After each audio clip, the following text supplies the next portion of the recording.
Hi, it's Chris Stevenson back with another 5 in 5. At this time of year, goals are something very important that you need to set, you need to achieve. So I brought in Michelle Greathouse. She's the general manager of the Lululemon store in Calabasas. Most of you guys know what Lululemon is. They make incredible athletic wear, not just aesthetically, but actually good, functional, high-end athletic clothing. Like this, see? They're actually making me improve my style. Actually bringing me there instead of going to the Camarillo outlets, which is definitely a step up for me. But what they do in the Lululemon culture is with their employees and with their customers is they set up goal achieving programs. So they'll have goal buddies and they'll assign goals and ways to hit them. And it's actually something that we've taken and we're doing with our staff as well. I think it's a great idea, but I love that you guys do that with your company and you know that's in your culture. It's such a great tool. So 5 on 5, we got 5 questions. You got 1 minute to answer each question, so let's keep it quick. So basically, first thing about goal setting, why is it important to set and have goals? It's important to set goals because how many times have you said, oh, well, I want to run a marathon, and you talk, there's no action behind it.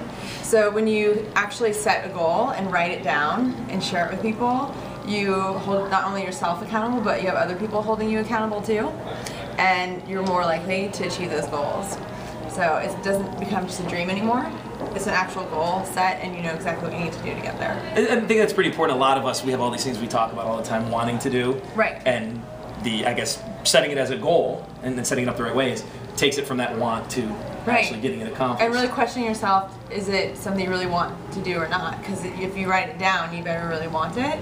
And so is it something you want, or is it just like a checklist? Gotcha. Okay, great.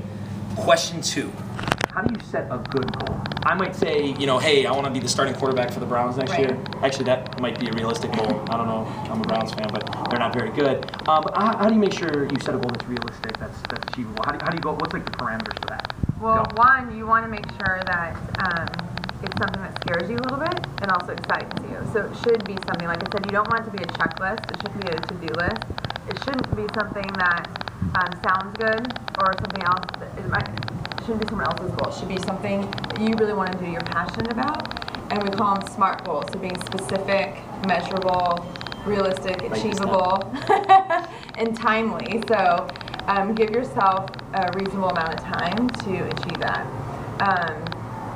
And yeah, that's kind of the parameters, and then setting it out of possibility. So what is possible for you and what you're passionate about. Okay, great. That you said timely, which actually leads into question number 3. How long do you give yourself to achieve a goal, and then do you reset new goals? Kind of what's like the time frame for setting goals? Yeah, that's a really good question, because you should always be resetting your goals, because you're going to be changing them all the time. So I think people get scared about writing something down because it's like, oh, well, now I have to do it. What does it mean? And it doesn't mean that you actually have to achieve all those goals. What it does is set a timeline for yourself. So we do 1 year, 5 year, and 10 year goals within career, health, and personal. And so you can actually, how we start is write a 10-year vision.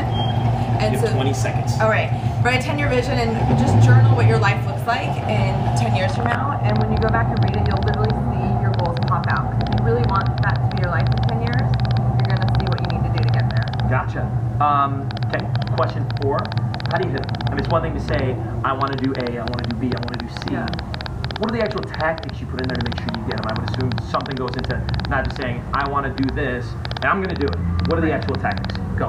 Personally, for me, and I've seen with other people, is tell everybody you know what your goal is, because the more people you tell, the more people that are going to be checking in with you, make sure you're achieving it, and you will be blown away by the amount of support that you get from people around you. Because people are excited for you and your goal. It's not just, and it doesn't become just your goal, it's theirs too, because they really want you to achieve it. So that's number 1, tell as many people as possible. 30 seconds. And then trickle back, like when you have a goal, trickle back to baby steps. Like, what do you need to do? Who do you need to talk to? How much money do you need to save? How much time do you need in the day to have it happen? Really see and break it down 10. bit by bit. Perfect. Good time. Our goal is to get 5 questions in 5 minutes, and we're almost there. So the last one, and obviously this is kind of an interesting question, but there are going to be times we fall short. And no matter how hard we try and how well we plan, I mean, sometimes things just happen. how do you deal with that? You don't hit a goal. What is the best way to respond to that? Because I think succeeding is great, but I think it sort of shows more who you are in your own character. What happens if you fall short of a goal? So I don't hit my goal for whatever reason. What do I do then? Yeah. Go. Well, one, I think, is reevaluating it. So finding out, is that really something you want to do, and how bad do you want it? Are you passionate about it again? And then we talk about, and people don't like to hear this all the time, but you should really only be achieving 50% of your goals. So what that means, so it's pushing you to be that much greater. And how I kind of explain it is on a scale of 1 to 10.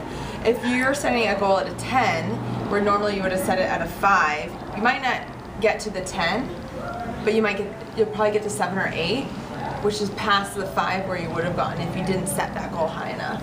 Does that make sense? It totally makes sense. Yeah, so I think that's the most seconds. powerful piece of it, is pushing yourself out there, and you should be scared a little bit by it. It should make you nervous, and that's a real goal. We call them big, hairy, audacious goals. Boom. BHAG. BHAG. Write that down. Well, thank you for taking the time. That's really good information. I think the excited, scary thing is really cool, because I know I've always set goals, and I've hit some I haven't. This is the first year that I'm kind of taking what you guys have done, and I'm doing it with my staff, and there's a little bit of, it's a little nerve-wracking. I'm excited because, man, if I hit them, I'm in a great spot. But definitely the excited, scary thing is very true, and I know that just from what we've done here. But thank you. It takes a little while. I know on your website it's lululemon.com/education/goal setting. Yes. And they've got a goal setting worksheet. They've got some blogs, really good information. But again, I think this time of year, goals were the perfect topic, and this applies more than just fitness. It's home, it's work, it's everything. So thank you for the great information. Yeah, we'll see you welcome. again at the next 5 in 5, and until then, stay fit.